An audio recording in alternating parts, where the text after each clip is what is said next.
Hello, and welcome to the Unconscious Moderation YouTube channel. Today, we will talk about how alcohol is closely connected to our purpose in life. It is very interesting that one of the most famous and amazing scientists, Carl Jung, a Swiss psychiatrist and accomplished scientist in so many scientific disciplines, discovered that alcohol is closely related to what he called spirit, or the phenomena of spirit. So many different languages acknowledge the states of being, like being spirited, having sense of humor, having sense of humor, being motivated, being inspired, in spirito, being in that state where we have ideas, where we have spiritus movens, we are internally moved and empowered to realize something creative about ourselves,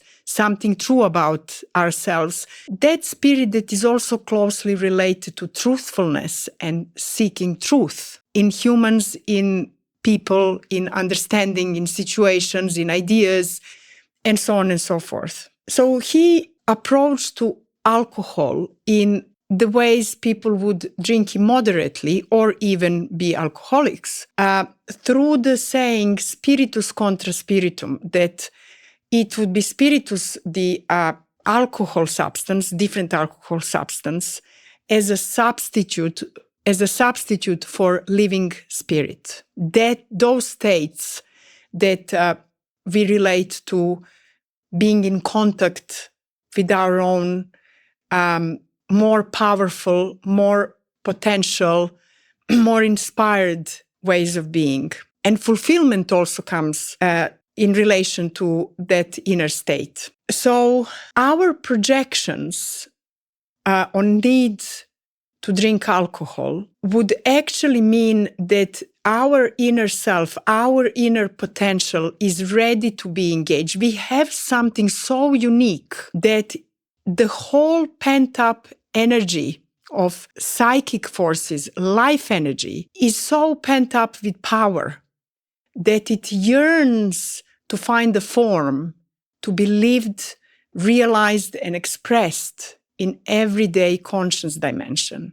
Because of different things that happen to us in our lives, how many times I heard people saying, I don't know how to sing. Now we know science informs that everybody is musical and they love singing, but they are ashamed of it, and so on and so forth. Out of different ways, we are not even aware sometimes that we are talented. I heard my client saying, I'm not creative. There is no human being that is not creative. And even worse, we deny the world, the existence, the spirit of this time, our own unique contribution and imprint that we can give in the big picture and change it for better, allow it to move forward into actual future, not just global repetition of re-traumatization. And it requires critical mass of enough individuals to change the world, but individuals, not groups, not people doing things in an unconscious masses. It requires individuals to find their inner truth, to come in contact with their genuine, real self. And depending on the capacity and task of every developmental cycle, they live more of their emerging new self, deeper self. So this is close to Jung's understanding of the purpose of human life. He discovered this process of natural maturation, also psychological, where a person becomes more of oneself. And it is in the process of becoming more of oneself, coming closer and closer and closer to that center of who one really is, that the most potent and vital life energy is released for our self-realization and our unique purpose and talents.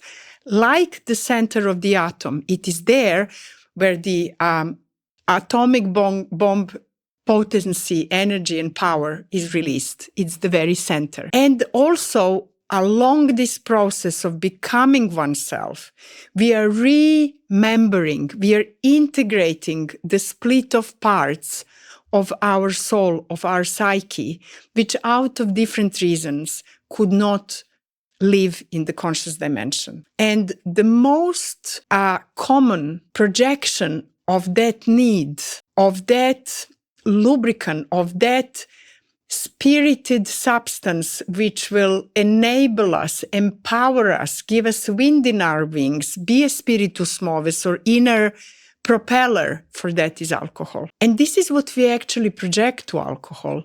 That power, mercurial power, which connects everything and our different worlds and put us in motion, sets us in motion for seeking that unique talent and value and gift that we have, not one, many, that we need to live and rediscover in each developmental cycle. And it might be different gifts and discovery of different gifts will demand different roles that we can play in life. We will not be reduced to one knowledge, one role that we should play in life and actually become chronically neurotic, depressed, irritable, anxious, deprived of the living water and nourishment from the immense diversity of the inner springs of energy which reside in the unconscious.